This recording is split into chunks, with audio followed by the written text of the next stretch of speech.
नमस्कार दोस्तों, हमारे चैनल में आपका फिर से स्वागत है। दोस्तों, पिछले कुछ समय से शेयर मार्केट अपने उच्चतम सीमा पर पहुंच रही है और अभी 18 जुलाई को 81,000 पॉइंट से ऊपर सेंसेक्स बंद हुआ था। हालांकि 19 जुलाई को सेंसेक्स फिर थोड़ा सा नीचे आ गया, जिससे 19 जुलाई के जो वर्ल्ड वाइड ये घटना हुई है माइक्रोसॉफ्ट के आउटेज की, जिसमें कि दुनिया के सारे कंप्यूटर नेटवर्क बंद हो गए थे, क्योंकि माइक्रोसॉफ्ट के विंडोज पर ही सारे कंप्यूटर सिस्टम चलते हैं। इसमें एयरलाइंस थी, हॉस्पिटल थे, बैंक्स थे, फाइनेंशियल इंस्टीट्यूशंस थे, लगभग हर जगह माइक्रोसॉफ्ट के उस आउटेज का असर रहा और शेयर मार्केट में भी उसका असर रहा, जिससे कि 700 पॉइंट के करीब कल सेंसेक्स गिर गया और जो शेयर मार्केट में डील करने वालों को भी काफ़ी परेशानियों का सामना करना पड़ा। कल के इस इवेंट से ये पता लग जाता है कि यदि हैकर वर्ल्ड वाइड किसी सिस्टम को हैक कर दें तो उसका असर कितना होगा। हालांकि कल के जो माइक्रोसॉफ्ट के आउटेज का है, जो उसके फाइनेंशियल लॉसेस जो वर्ल्ड वाइड हुए होंगे, उसका एस्टिमेट लगाना अभी बड़ा मुश्किल है, क्योंकि हर प्रकार की इंडस्ट्री को उसका नुकसान हुआ होगा। एक छोटा सा एग्जांपल, इंडिगो की लगभग 250 फ्लाइट्स को कैंसिल करना पड़ा। इंडिया में ही लगभग 300 फ्लाइट्स अफेक्ट हुई है कल के एक आउटेज से ही। इसका असर बैंकिंग सिस्टम में भी बहुत ज़्यादा पड़ता है और साथ ही जो उससे एसोसिएटेड एनबीएफसीज हैं या म्यूचुअल फंड्स हैं, सारी इंडस्ट्रीज को उसका असर हुआ है। कल आरबीआई के गवर्नर ने एक जो डिस्क्लोजर किया है कि भारतवर्ष में अब ट्रेंड बैंक डिपॉजिट से हट करके म्यूचुअल फंड की तरफ चला गया है और जितने भी यंग जनरेशन है वो आज की डेट में म्यूचुअल फंड या शेयर मार्केट में ज़्यादा इन्वेस्ट कर रही है, बजाय कि बैंकों में डिपॉजिट रखने के। दोस्तों, ये तो सर्वमान्य है कि जब जहाँ ज़्यादा रिस्क होता है वहाँ पर ज़्यादा रिवार्ड भी मिलता है और पिछले एक दशक से शेयर मार्केट लगातार नए नए उच्च स्तर पर पहुंच रही है, तो उसकी वजह से शेयर मार्केट में रिटर्न काफ़ी अच्छा है। एक दशक पूर्व ये लगभग 20,000 पॉइंट पे सेंसेक्स चल रहा था, आज वही 4 गुना बढ़ करके 80,000 पॉइंट पर पहुंच गया है। तो इससे ये पूरी तरह से साबित होता है कि शेयर मार्केट की इन्वेस्टमेंट हमेशा अच्छा रिटर्न देती है, बजाय कि बैंक में डिपॉजिट रखने की। जिसकी वजह से अब बैंक के डिपॉजिट की जो ग्रोथ हुई थी पिछले फाइनेंशियल ईयर में, वो लगभग 10% ही रही और बैंक के लोन्स का जो ग्रोथ रेट था वो 14% के करीब था, जिसकी वजह से आरबीआई गवर्नर द्वारा एक चिंता व्यक्त की गई है कि इसमें लिक्विडिटी का मिसमैच होने की संभावना है। और ये तो सच है कि यदि 14% लोन्स का ग्रोथ होगा और 10% डिपॉजिट का ग्रोथ होगा, तो उससे बैंकिंग इंडस्ट्री के मार्जिन में प्रेशर पड़ेगा और बैंकिंग इंडस्ट्री को ग्रोइंग लोन्स की डिमांड को पूरा करने के लिए दूसरे एवेन्यूज ढूंढने पड़ेंगे, या उसको अपने डिपॉजिट की जो पॉलिसीज है उस पर चेंज करना पड़ेगा, हायर रेट ऑफ इंटरेस्ट देना पड़ेगा, या और कोई तरीके ढूंढने पड़ेंगे जिससे कि जो ग्रोइंग लोन्स की डिमांड है वो पूरी हो सके। तो इससे बैंकिंग इंडस्ट्री के मार्जिन पे भी फर्क पड़ने की संभावना है। अब हम इसमें ये थॉट में एनालाइज करेंगे कि ये ट्रेंड क्यों चेंज हुआ और इसके मुख्य कारण क्या हैं। दोस्तों, आपको ये मालूम है कि जितने भी विकसित देश हैं, वहाँ पर ज़्यादातर लोग कैपिटल मार्केट में इन्वेस्ट करते हैं, बजाय कि बैंकों में डिपॉजिट रखने के। तो वहाँ पर ट्रेंड पहले से ही सेट है और बैंकिंग इंडस्ट्री भी उसी ढंग से अपने को एडजस्ट कर चुकी है। भारत में पिछले एक दशक में जो पुराना ट्रेंड था कि लोग बैंकों में डिपॉजिट रखते थे, अपने को सेफली प्ले करते थे, उसके बजाय अब जो जनरेशन है उन्होंने रिस्क लेना शुरू कर दिया और वो स्टॉक मार्केट में इन्वेस्ट करना शुरू कर दिया। खास तौर पर कोविड-19 के बाद एसआईपी का नंबर काफ़ी बढ़ा है। कोविड-19 के बाद जब लोगों को घर पे रहने की आदत पड़ी तो उन्होंने ऑनलाइन ट्रांज़ैक्शन शुरू कर दिए, ऑनलाइन ट्रेडिंग शुरू कर दी और डीमैट अकाउंट खोलने शुरू कर दिए। अपने डीमैट की एसआईपी जो है वो बढ़ा दी, म्यूचुअल फंड के थ्रू इन्वेस्टमेंट बढ़ा दिया, बैंकिंग इंडस्ट्री से फंड्स विथड्रॉ करके और म्यूचुअल फंड में लगाना शुरू कर दिया।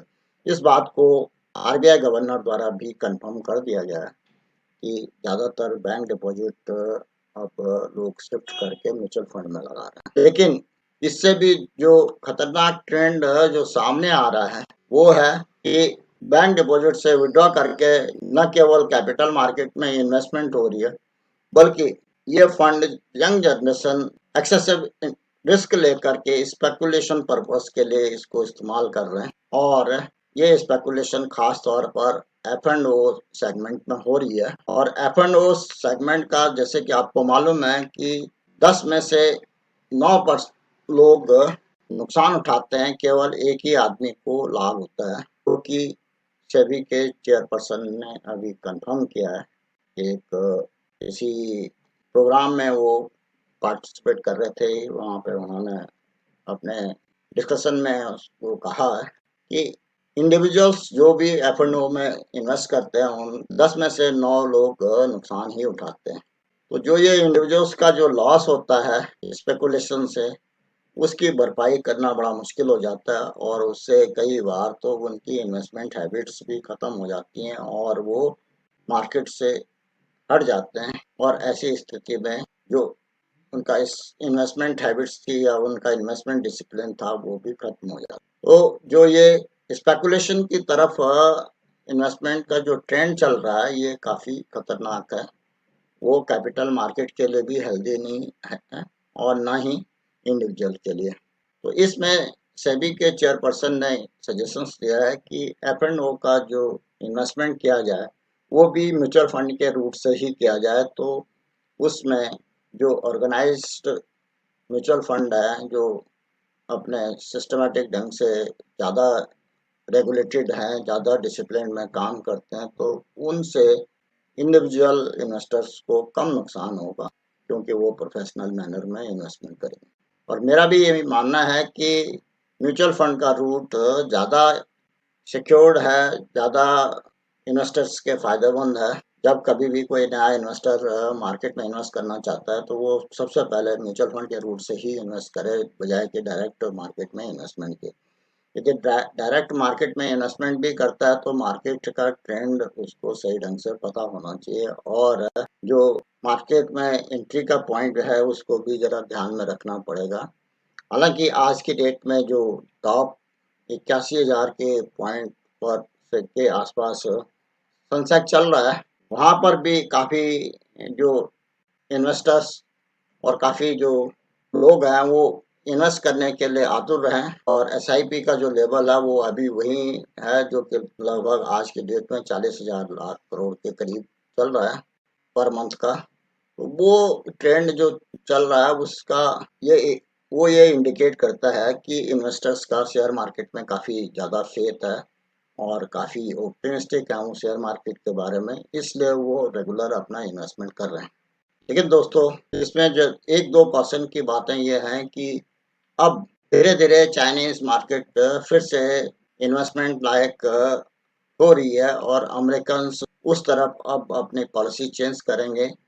और हाल ही में मैं ये देख रहा था कि यदि ट्रंप की गवर्नमेंट आती है तो वो शायद फिर से चाइनीज़ मार्केट में इन्वेस्टमेंट के लिए दरवाजे खोले और यदि चाइनीज़ मार्केट ज़्यादा लुक्रेटिव लगेगी इन्वेस्टर्स को तो जितना एफआईज का है, एफडीआईज का फंड्स है, वो हिंदुस्तान के बजाय चाइना की तरफ जाने की संभावना हो सकती है।